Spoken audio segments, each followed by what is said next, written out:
Welcome to VideoSavvy Marketer Podcast, the show where treating video marketing as an afterthought is like bringing a knife to a gunfight.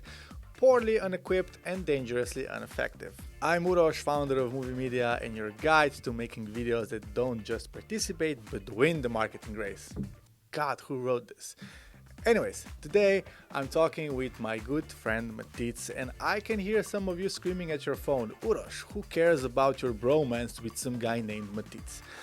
Well, the reason you should care is because we are unraveling the secret behind crafting compelling video content, exploring evolution of content consumption, and discussing why quality in video production is more crucial than ever.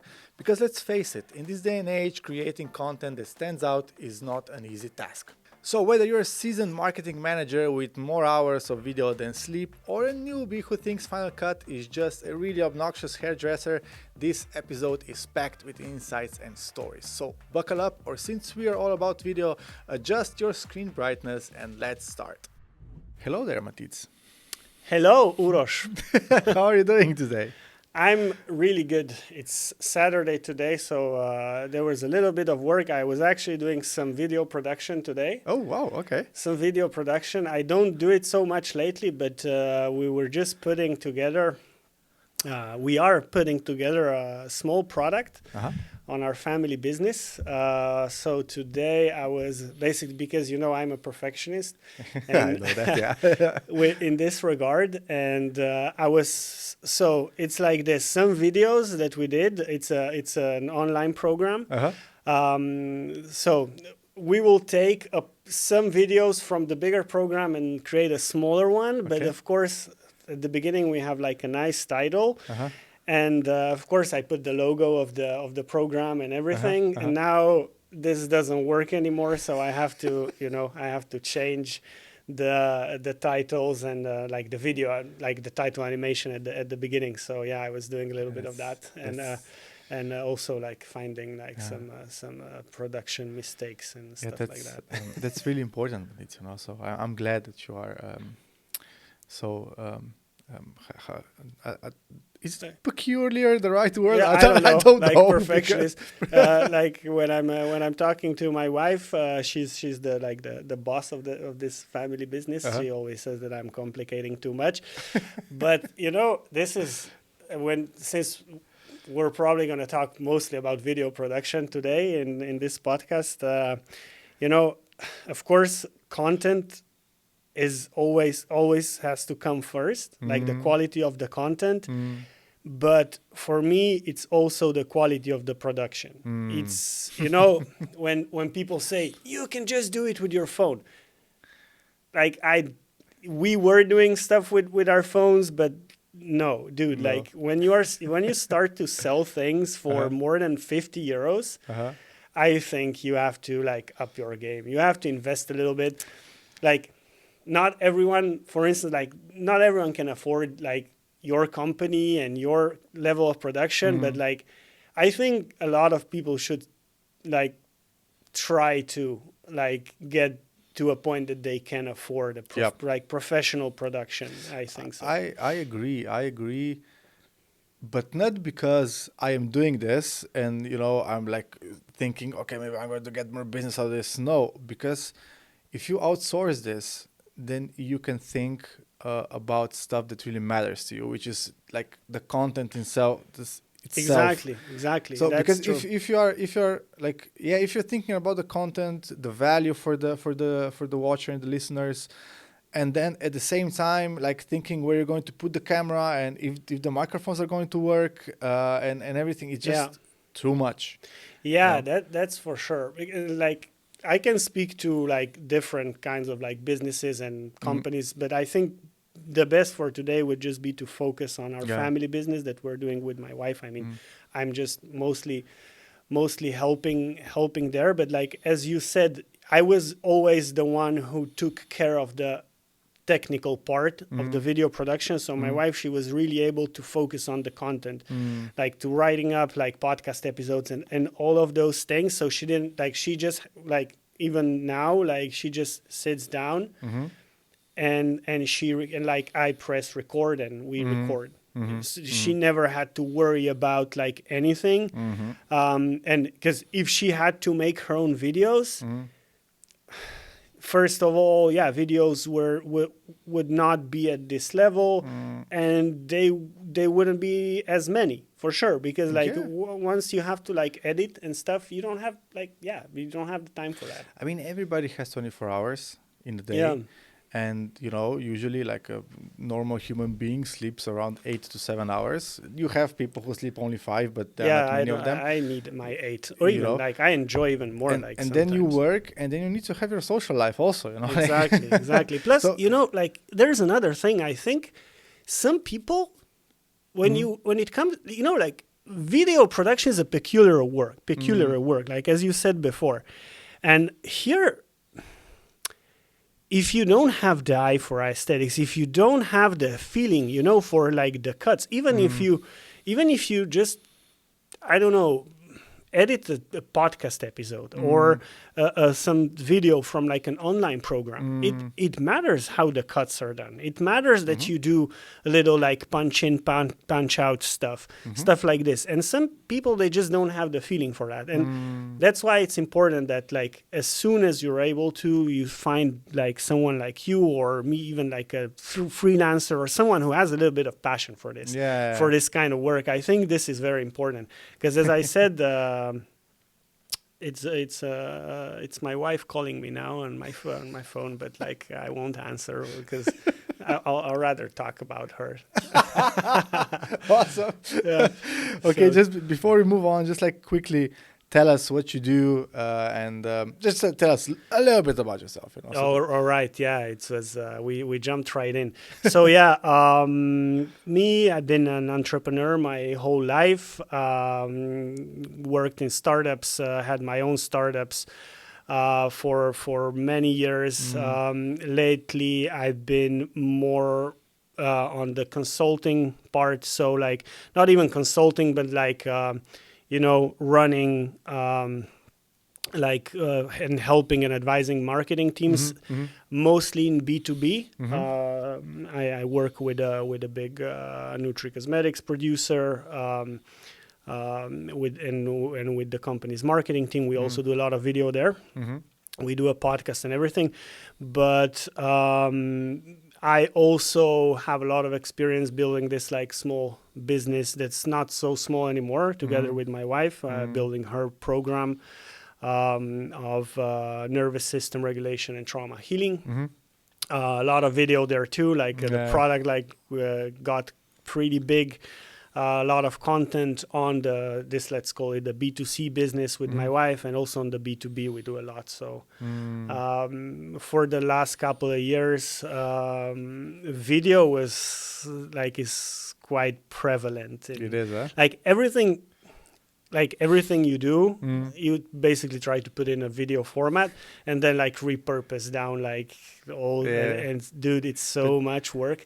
But it's also so rewarding because like you do like one large piece of content and you can use it in a million ways. But I have a question now. Like while you were talking, I just kind of thinking like the chicken or the egg, conundrum. So do you think that social media adopted video because people like it so much, or was the other way around, like, social media adopted video and then people just kind of didn't have anything else to look at? I mean, it was like, I don't know, like at one point it just like, I think it like video really became popular once like Instagram introduced Reels. But I think it's very simple, and also people, I think they overthink like all the social media algorithms, and like with video it just happened like with everything else. Like they put video as an option, and then like someone put a video on, and every post like on social media like the algorithm is not that complicated. Like they show the post, whatever it is, they show it to, I don't know, 25 people, and they like measure the engagement. If the engagement, like let's say there is a threshold, okay, if 3 people like it, we're gonna show it to more people. No. All that. And I think video was very, very engaging, and it was very natural. And then social media companies started to push like video format. Although technically, it's tough video, because like it's way easier on the on the server load to just like have text posts or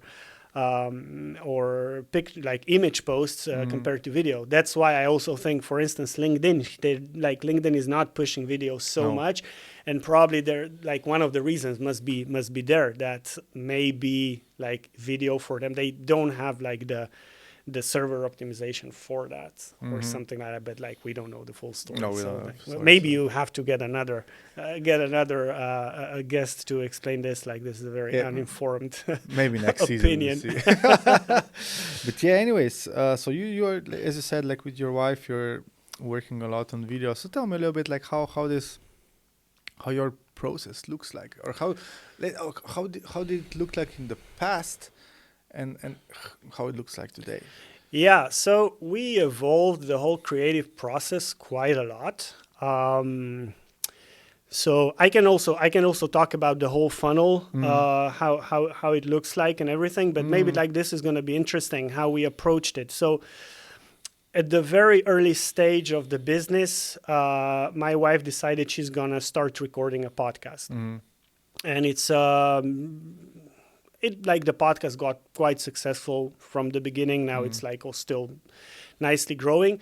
But at the beginning, it was really the easiest way to just record the audio and just do an audio podcast, because like one of her friends is also a podcast editor, audio editor, not video editor. And we just also like back then, there was also not many video podcasts. Podcast was a podcast. Yeah, it was just like a podcast, like audio you recorded and that's it.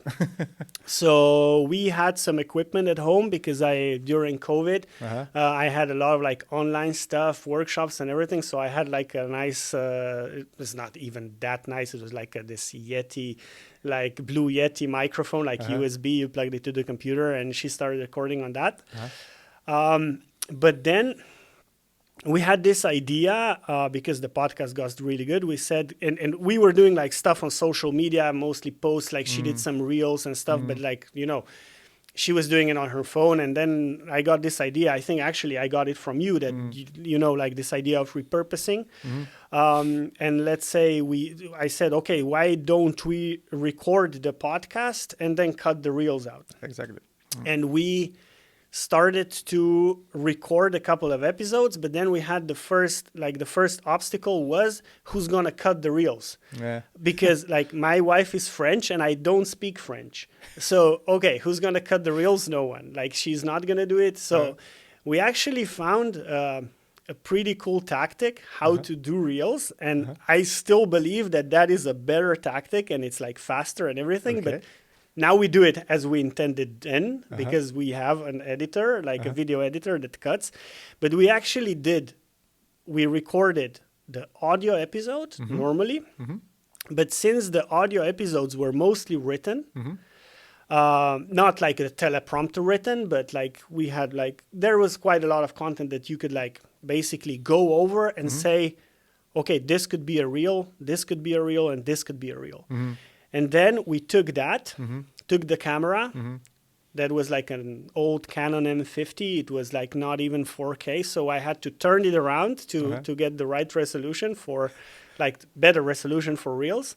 And we recorded this small 1 minute and a half videos and just recorded it. And then it was always one take because it's always 1 minute. Plus my wife is really good at doing videos like that. And we just recorded like, I don't know, 10, 20 at a time. Once, I think we did 40 in one day or something like that. Awesome.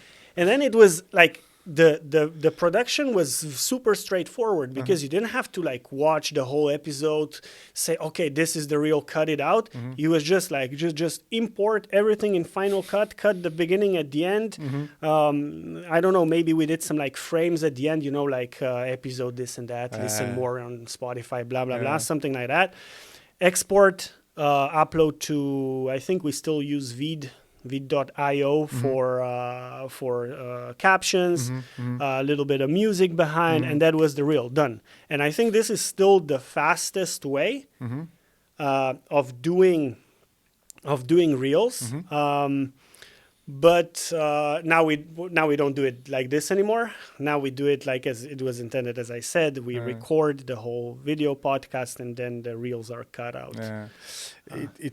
I agree with you. It is the fastest way to produce kind of content, but it's double work for the content creator, the like who has to do it, who has to record. Also, but you also need to realize who is on the other side of the camera. Like your wife, she's really good. Like she can look into the camera and just like she goes dump her thoughts in a coherently in 1 minute long video, you know. That's very good. She, like, you know, my wife, she always says this: I hate doing video, but she's really good at it, and it really works. So, you know, like anyone who's like thinking about should I do video, everyone hates doing video. No one likes to do video. So, like, you know, I mean, I like doing video. I mean, yes, but like maybe you don't like enjoy speaking into the camera so much. True, Like, I know, like editing a super cool product video with like super nice shots and like this is amazing. But like, I don't know, recording like podcast episodes that are very dense, very informative, like that you have to prepare in advance and everything, and even editing that, like it's actually like a cool anecdote. So the podcast that my wife is doing is really, it's on the nervous system and trauma. And I don't know how many times the podcast editor said like, oh, this one was a tough one to edit, but not because like technically, but because like of the content, because, you know, like you find yourself in like what's explained and everything, and it triggers you and everything. So it's really, it's really interesting. This kind of things. I can imagine that this topic can be intense for the editor. Me, because I was also editing a lot of like most of the product videos, like the videos that go into the product, I was editing them. But again, French, I don't speak French. We had like this little tactic. So when you screw up, you just have to make a pause for like a couple of seconds. So I was basically following the sound wave. And then smart. It was like, okay, there is like okay, here is the fuck up. I don't know if I can swear on this podcast. No worries, it's fine. And I saw where, I mean, I was listening to the whole thing, like learned a lot of French, by the way, and even I like kind of like started to like learn like what she's saying in there. But we just said like when you screw up, you just like stop and then start with the same words, you know, because like if you start with bonjour, like okay, I'll get it where it goes. Sometimes I still didn't get it, so I had to like make a mark, but it was still doable. Okay, it was really nice tactic actually. We had to like do all those things because. And I know, like, you gave me a lot of ideas and everything. Then I had to, like, work around and, like, see how we can do it. I remember how many times you called me, like, how can you do this in Final Cut? You know? I mean, you know, like, me and Final Cut, like, a very limited knowledge. But I think I have this, like, eye for detail. And the ear for detail and stuff like that. It comes really natural to you. Like I realized I worked a lot in design, and I always like to design things, and I think it's very close. I also did like a little bit of photography. Like I loved product photography, you know, like with the lights in the studio, and like that's really nice. I think I have this eye for detail, and you taught me a lot, like how to. Also, this is my biggest problem is this. That you always show me your work, and then I want to try and to recreate this level, and then I get frustrated where it's hard, you know, because like our like gear setup, it's like probably like 3% of like your value, so it's sometimes it's hard, but like I think we can get like good I mean like good results for what you're doing in this. Now you said it. It's about results. At the very end, it's about results. So let's talk a little bit because, as you said, like your wife, she's producing content for quite some time, Yeah. now, right? Yeah, it's so I mean, like what I'm getting here is like, she's producing content, she's out there, she grew a following, yeah. and nowadays when she puts out a new product, it's easier to sell it because Yes. because of the following and because of the funnel and so on and so forth. I mean, yeah, the funnel is really simple, Mm. but it works. But this like there are two things I think with content and like with the ease of then like I say producing customers. One is that you have to be regular, but the second is also you have to be of high quality of content and of production. I think because what's interesting is the main channel is Instagram. And of course, yes, as we said before, the algorithm will push content that like is engaging, but the follower count still counts a little bit. And your follower count on Instagram will grow most significantly when people will share your stuff. Yeah. So what happened for us here is a couple of really big accounts, known accounts, like there was a guy who's like very known in France and very like respected. He shared a reel and it was like a reel from the podcast. It was not because like most of the reels, most of the content that will go viral for you will like you would never say it's going to go viral because like it's some reel with like a stupid motivational quote, blah, blah, blah, that a lot of people share, But like, let's say what you get out of this kind of like virality, it's maybe not as much as when like a person of influence shares it. And I believe that, let's say you have 100K followers, 500K followers on Instagram. You will not share anything. You will not just share like anything, like you'll probably share something that is of high quality, of high value. And like, yes, it's about the content, but it's also about the quality. And I think like we were talking with my wife, like why now she's about like 40K followers on Instagram. And yeah, the quality of production was a part of it. Cause like when you see at the competition, yeah, they're not at this level. Like, yeah, maybe she was lucky, my wife, that like she had me, that I also had a little bit of this age. Of course, she was lucky that she has you. I mean, she's definitely, but I think this was not maybe not the most decisive element, but it was very important. Very still, important. I think. Yeah. There was something you mentioned before you started the recording. You used to have a podcast. Your wife had a podcast, but not in the video form. And she was she was posting like audio with thumbnail, right? You mean on YouTube? Yeah. That's quite interesting. Also. What did you find out when like just tell the story? Yeah. So as I said before, we were recording just the audio format, but I said like, okay, why would we not put anything on YouTube? So I just put the audio in Final Cut, like put a thumbnail, like put it across the whole video, export that as like in a video format and put it on YouTube.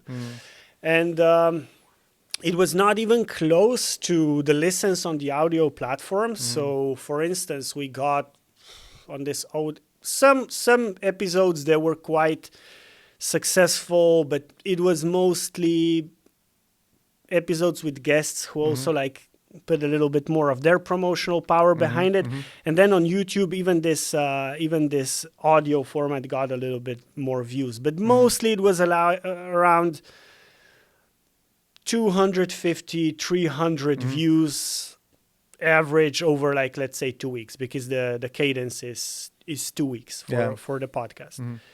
And just for comparison, on the audio platform, we have now around 20,000 listens per month. So it's about 5K a week. So it was quite a big difference. But now that we started to do the video podcast, so we record the video podcast and it's like nicely edited, everything.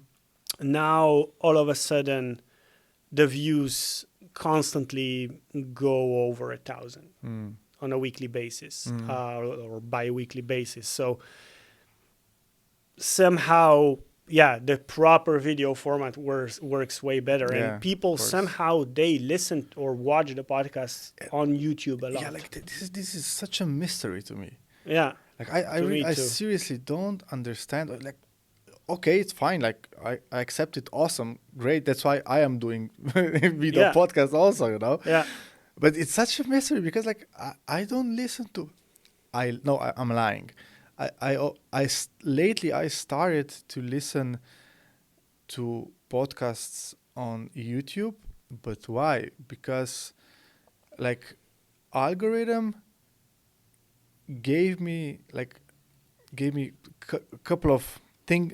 How to say it? Like it suggests really good. It suggests really good. On YouTube is really good. And now that I'm talking, like, and say like why people are doing this, like I just kind of realized that today in the morning I was listening to a podcast on YouTube. This is a really good thing on YouTube that you don't get on, for instance, on Apple Podcasts. Yeah. Like you listen to an episode of, I don't know, whatever, like Tim Ferriss's podcast. Yeah.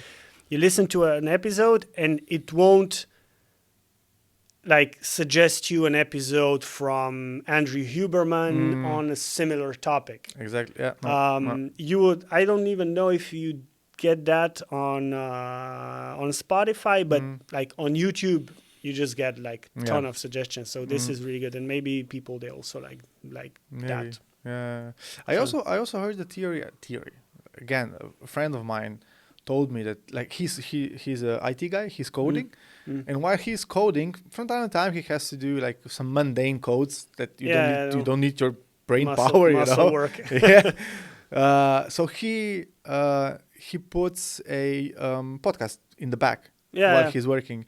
And since he's working on the computer, it's the fastest way is to go to YouTube and just like type in and just listen away. You know? And maybe this is more natural for people than like having an Apple Podcasts app or opening an Apple Podcast app on your computer.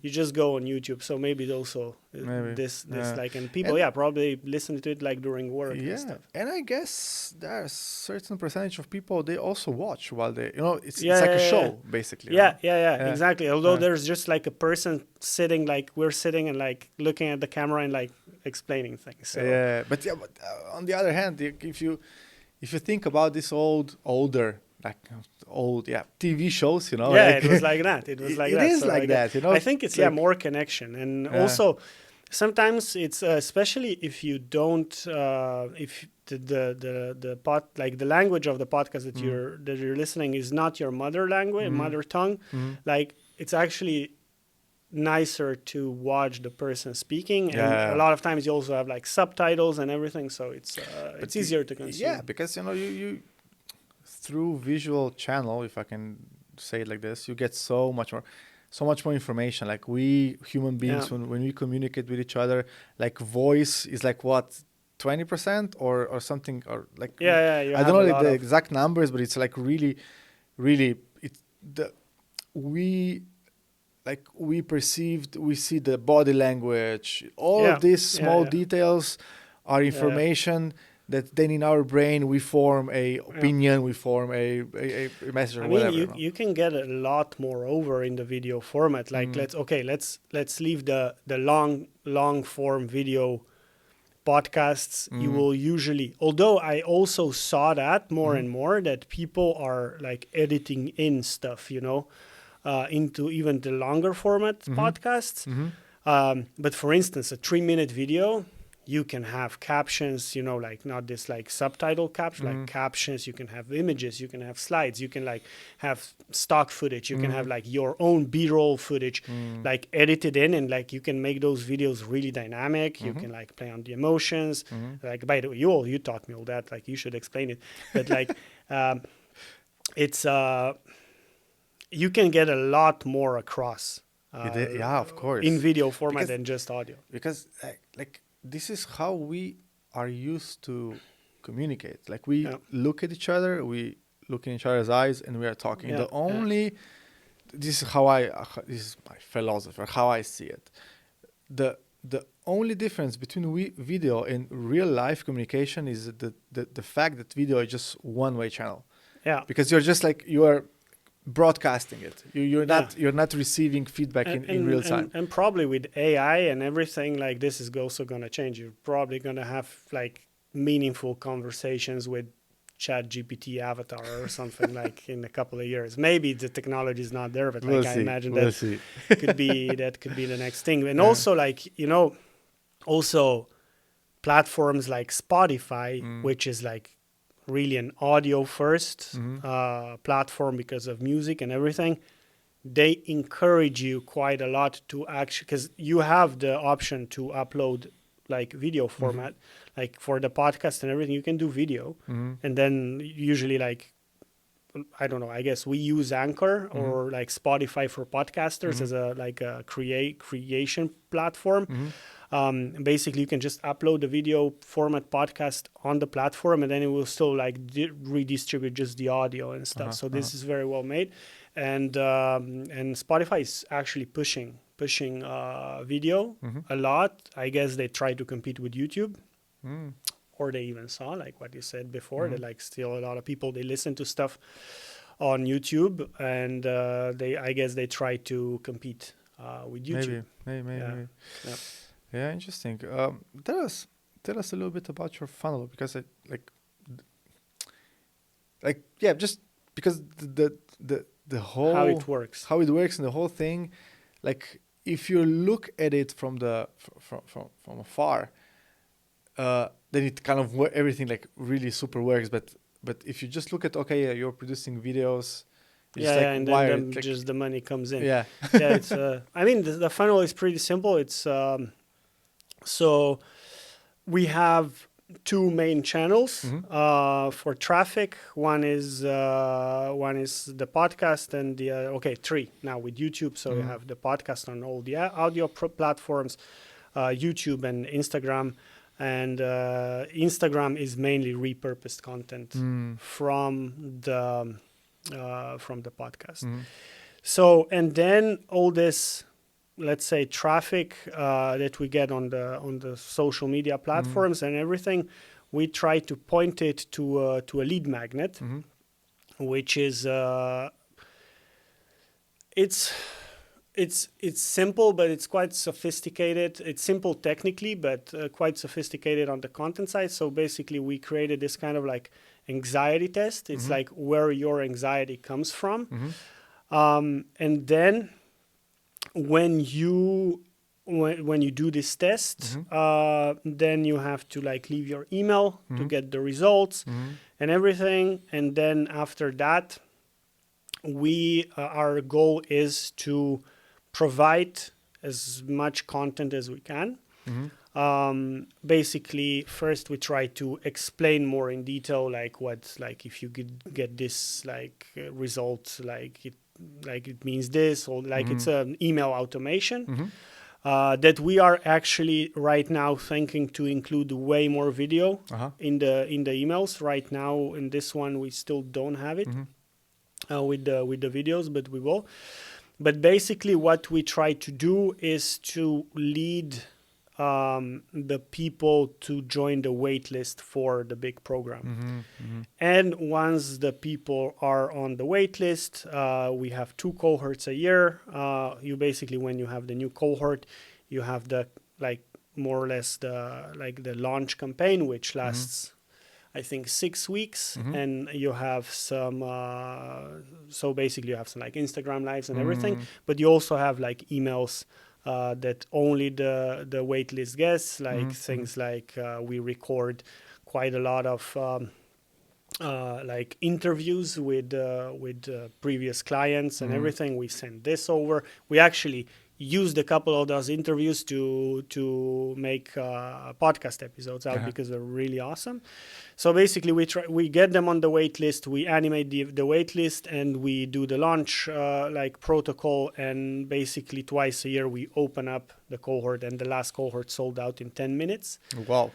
So So, but what's important here is that you have this funnel, and let's say right now I don't know what's the exact number of the people on the wait list, but you have to realize that even if you would have like 5,000 people on the wait list, not all of those 5,000 people are super warm, of course, as leads, because some might join 3 years ago, and they don't care about you anymore. So this is why you need to have this consistent content creation system that you get people on the wait list like all the time. So when we were more at the beginning, I know we had this kind of an idea of doubling the size of the wait list between each cohort.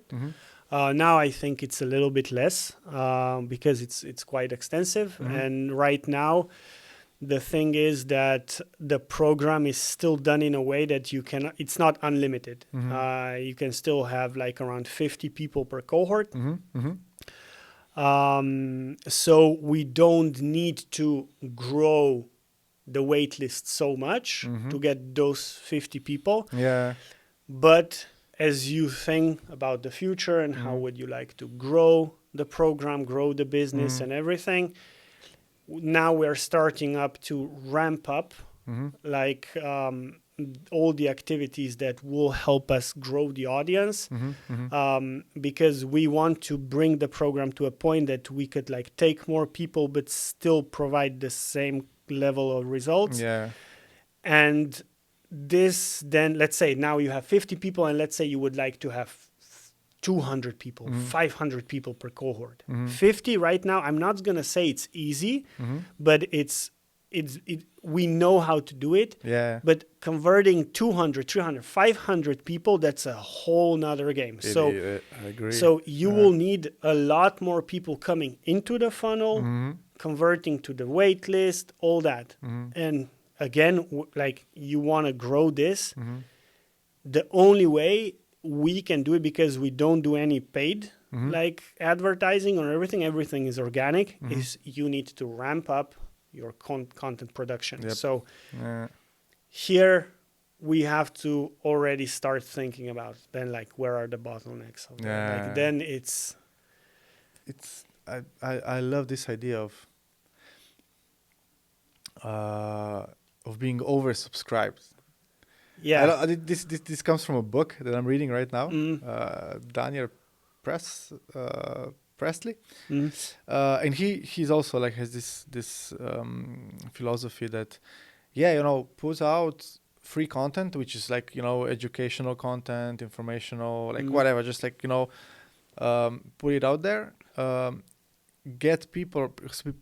Of course, the content needs to be really good. Needs to be good. In a way, valuable, you know what I mean? Because if you're just producing content for producing content for the sake of producing it, then like nobody's going to care, But if it has a value, then you're going to mess up following from after a while, And when you have this following, it's much more easier to sell. It's way easier to sell. Actually, you don't even have to sell. Because I mean, it depends on the product. Of course. And on the topic and on the industry and all that. But like in this case of the program that we are selling, we are basically not selling it. Because as you said, probably because we are like oversubscribed a lot. And it was, what was like the last launch was crazy because you have like 50 spots open.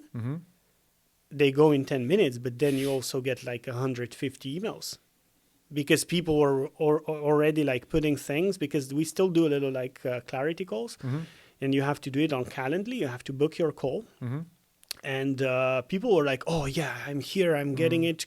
And they were too slow. Someone else took the spot that they take in the meantime. Because they were fast they were not fast enough typing. Yeah, like Damn. too long of an email or something. Yeah. I don't know. So yeah, it's you don't even have to sell anymore because people are actually, plus it's only 2 times a year, people are waiting that they can get in. But you cannot do this without having a stream of content that is constantly educating people, but not only educating people, also like keeping you on top of their minds. You know? Yeah, of course. And like they see you every 2 weeks with a new podcast episode. They see you daily on social media in their feed. You cannot do this without that. And this is this content creation process that like more or less every serious company would have to have in place nowadays, especially even if you do paid advertising, you still need the same. Like you still need to produce the content. Like maybe the content is a little bit different, but if you want to try to go organic, and like for instance, like all the coaches, the experts, that's like you're selling a program or selling your services or something like that. Something like that will, like, yeah, I think it makes sense. But I'm not saying it's easy. No. Like this process is not easy. It gets easier when like you, for instance, are able to afford like more people who will take over. Yeah, the editing, the shooting, the like the thinking. You know, how can we make our stuff like even more engaging? And like I think when you get to this point, you have to start like using guys like you and like because I said. Because right now we are thinking about hiring like a video producer, like editor. Like when we're looking for a person, I always think, like I'm saying, I want to have a person who's going to tell me how to do the videos, not someone that I have to explain. I can find something nice on Instagram and say like, can we do this? But like mostly I want someone that will come to me with like, we want to do this or we want to use this tactic and stuff like this. Yeah. And that's why we were talking before, like, yeah, like work with the professionals and someone who like know what they're doing. But you have to be aware that the people who are coming to you with their own ideas and they are able to come up with valuable ideas to you are usually going to be more expensive than the people who have a camera or they just have the knowledge of editing videos. That's why, in the long term, they're not going to be more expensive. That's for sure. Because let me give you an example. If I hire a freelancer who just like say knows how to cut, because this is really not hard. Cutting a podcast, this is not. I mean, you can do a really good job or you can do a crappy job. Yeah. And like, if I hire someone who's really cheap to just cut my podcast, and then my like perfectionist ass is gonna go actually check the work, and like, and after 5 minutes, I'm gonna have the footage back in Final Cut and like redoing cuts and stuff like this, and like my time is worth money too. So in the end, it's not cheaper. Okay, it's not cheaper. Yeah. I mean, I know what like the problem is when you are not generating enough revenue to pay for this. Exactly. Yep. Yeah, sometimes you will have to endure this time and like find solutions and try to keep like the prices down or anything or something. But I think better content can also lead you to like to you can charge more money and all that. I think I agree. With in video production, there is a really easy to understand formula. Either you have the money to outsource it, or you have the time to learn it and do it by yourself. Exactly. But yeah, I mean, it really depends what you do. I would never attempt to go do a product video. You know, like featuring a product on my own. I don't have the knowledge. I mean, I would love to learn, but I know it's going to take me 3 years to get on the level that I'm going to be happy with, because like I see what you do and I want that, and this is the problem. And I want to have something like this, and this is going to take me not 10 years to get on this level. So I'm never gonna, but like when we think about something simpler, like creating reels for Instagram, you also don't have to overcomplicate stuff, No. It's just have the value for the listener and for the viewer, insight, and as you say, just like be aware of this, like how do you call it, like the hygiene, minimum hygiene minimum, of production. So you actually, I don't know, you record in 4K if you have the option, so when you cut it like in vertical, it's still gonna be good quality. Exactly. And so you like use that. Like a lavalier microphone. So exactly. I mean, this is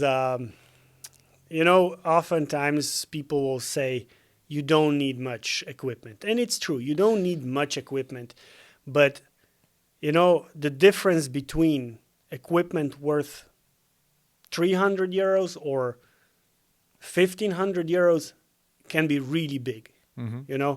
Like you record a podcast, buy a nice microphone, something like that. This doesn't even cost that much. No, it doesn't.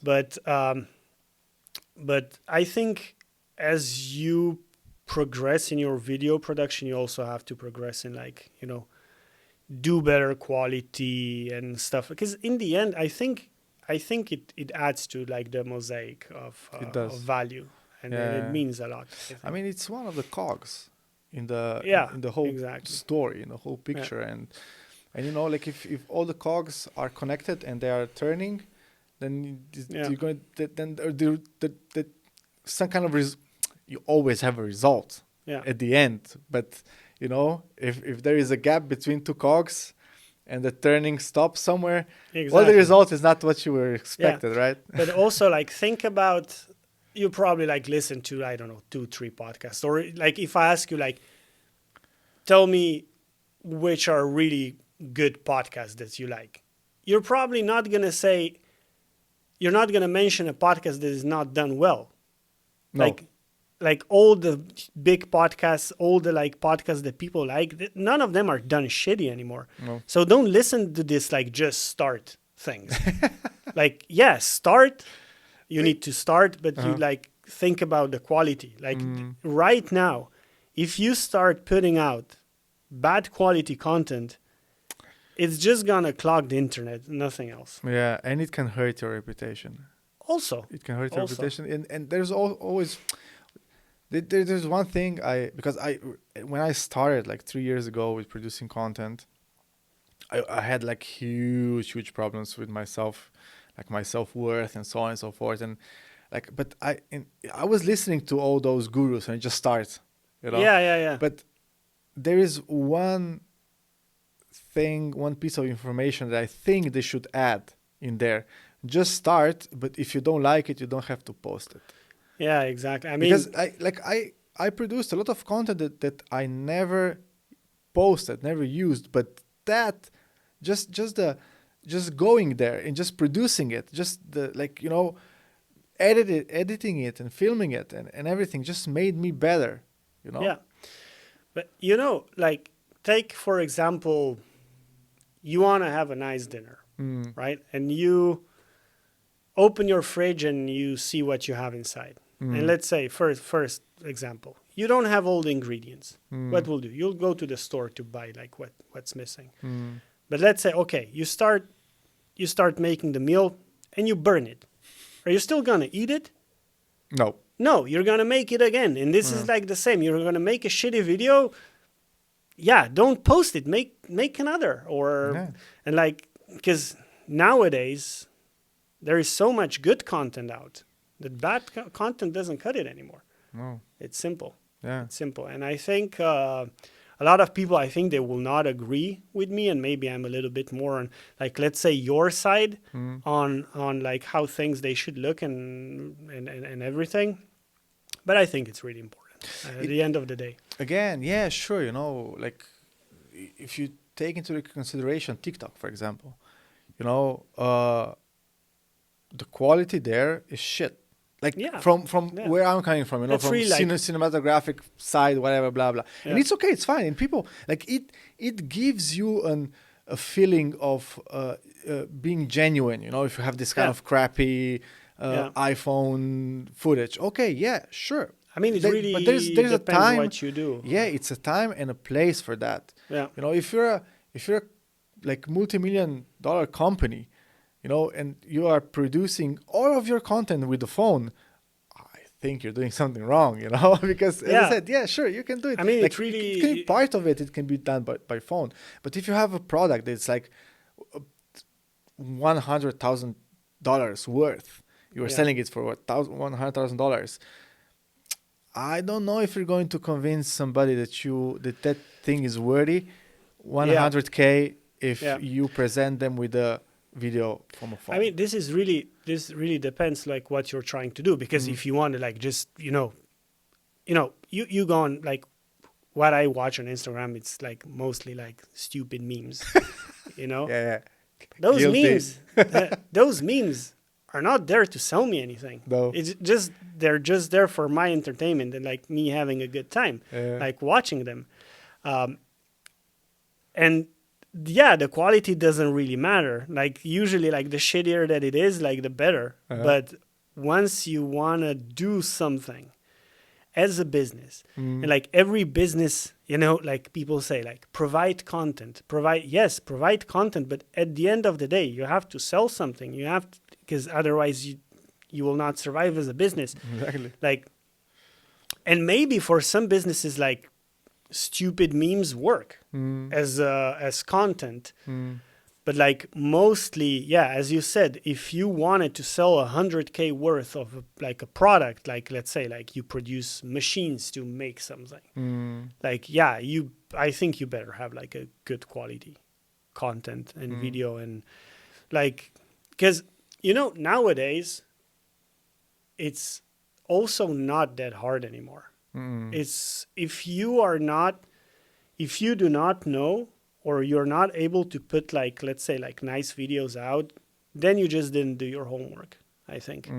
Because for instance, you can buy a camera that's like a Sony, ZV-10, something like that, like a vlogging camera. Like it's super easy to use. It's like, it's almost like as easy as using an iPhone, but the results are going to be better.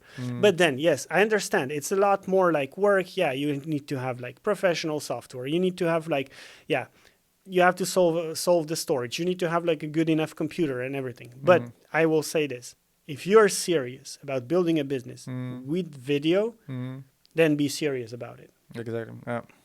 And on that note. Thank you for joining me today. Here. It was really good. It was really good. I think I started rambling a little bit at the end, like you should do it. No, but go out and do it. No. I mean, I totally agree, and for sure there are going to be people who are not going to agree with us. Of course, like we are not here to agree with everybody. So that's why we're talking to people who agree with us. Yeah. And that's it, because I see it in my line of work. They are my customers understand what value has quality video for them.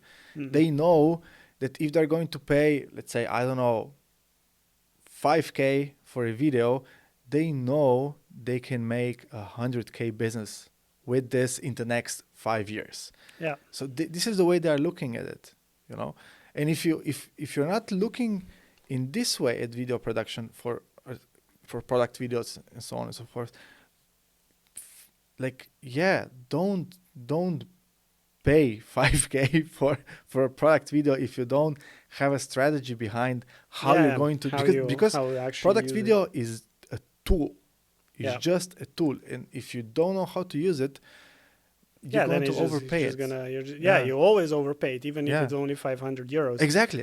Yeah, but like in marketing and in business in general, usually, like when you think what are the most important skills, we always said it's like copywriting is paramount. You know, like if you don't know how to write, you're probably not going to be a really good marketer. So for me, it's like really, okay, copywriting and then video production is becoming the next copywriting. Because like you will simply have to, you know, like in the 90s, if you knew Microsoft Word, you were king, you know, like, and then in the 2000s, you already had to like know how to design a website and like put it on the internet. Yeah. And this is just those skills that like as entrepreneurs and business owners, you just need to have them. And it's like, because, and also there is like a lot of companies, a lot of businesses trying to make this way easier for you. Because listen, you don't have to use Final Cut. You don't need to use like professional software. You have like a lot of this like solutions now, even with AI that it's still not there that it's supposed to be. But like there's a lot of people on this planet trying to make this job easier for you. Exactly. So just, use everything, try all the kind of things and just like, start producing video. Yeah. And like, I mean, look, I come here as a guy who like, we have a multiple 6-figure business at home that is like really like was built on video content.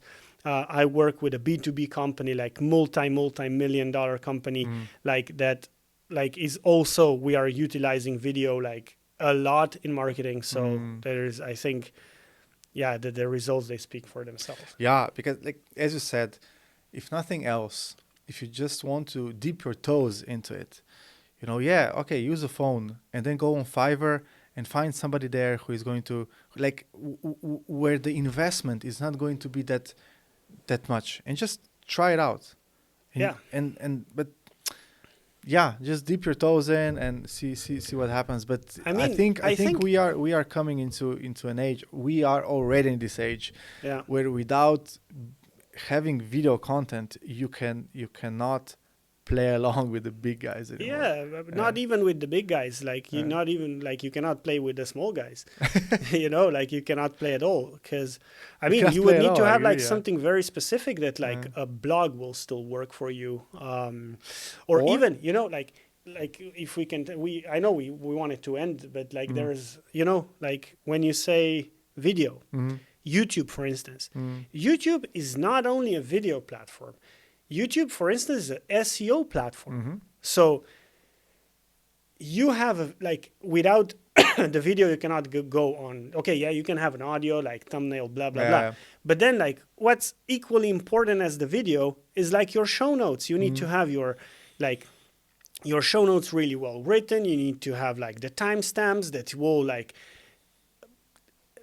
appear as results when people like will like ask things in Google. Like it will show you a part of the video on YouTube, you know, and this is very important. Like if you today want to like really use the SEO like strategy for whatever you're doing, I think it's still the best. I think right now it's the best to do it on YouTube, not on blogs anymore.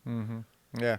That's saturated, I think. Yeah, because this is like, we didn't even go into like the whole idea of repurposing and everything, but it's this is real. I think, video is the base, and then everything comes out of it. I agree, because from this podcast, we can create so much content. I mean, we're talking about like one long form content. We're talking about shorts. We're talking about transcripting the whole podcast. You can do coming out with ideas for getting out the ideas for LinkedIn posts, blog posts, and so on and so forth. And actually, you know, you have to do it. Yes. You have to do it because, for instance, your long-term form content on YouTube will work way better. Let's say you put out a long-form podcast. You don't have to do it every week. You can do it every 2 weeks. But you better post one short every day. Yeah, exactly. Because the long form is going to work so much better. Because, the algorithm, like, you know, what's the business of YouTube? Showing ads. They need as much content as possible to be able to show ads. So like they will push creators who push more content out like forward. So before you said you just have to dip your toes. I don't agree with just dip your toes. Just like you need to have you need to make this a very, very serious initiative in your business, because just look at all the successful entrepreneurs. I mean, not all, but like most of them, they do something on the content side. So yeah, nowadays this is a must. This is not something that like just, if you are more like me, you know, I don't produce much content, but like I'm a consultant. I have like 1-2 clients, you know, I don't need to push out a lot of content to get clients and things like that. But if you are a business that depends on like constant need of sales, then I think this like content strategy is still the best way to do it. But it's getting harder. On one hand, it is getting easier to get into the game, but it's getting harder because a lot of people are getting into it. To push, like to penetrate through the noise, you know. Yeah, but then we can go like back to like the, you know, the fundamentals of business, like what you're doing, or do you know how to explain it and all that? Because like, as we said, you need to put good quality content, like content first, quality like second, and not second as like it's not that important, like as good as possible. But nowadays, it has to be good. Yes, otherwise it doesn't work anymore. All right, and on that note, let's really finish. Let's wrap this up. All right, thank you for joining me, and I'm looking forward to our next meeting. I'm for sure we're going to repeat this once. We can do it. We didn't even like touch on the B2B like kind of things that we're doing. Let's do that next time. Yeah. All right. Perfect. Thank you. And that's a wrap on today's dive into VideoSavvy Marketer Podcast. A massive thanks to Matic for coming on the show. Video content is becoming indispensable, and Matic's family business is a prime example of what can happen when you show up every day and provide value. Congrats to Camille and Matic for selling out their cohort in 10 minutes. I still remember the day it happened because Matic called me all excited. I need to admit I was a bit jealous, not of him or his wife, but because I also dream of being oversubscribed one day. I hope this episode was as enlightening for you as when you realize your phone was on airplane mode after spending the whole day wondering why everybody's ignoring you. Share it like you're spreading rumors in a high school hallway, smash that subscribe button like you're playing whack-a-mole, and drop us a comment in the comment section below. Have a fantastic day, stay savvy, and see you in the next episode.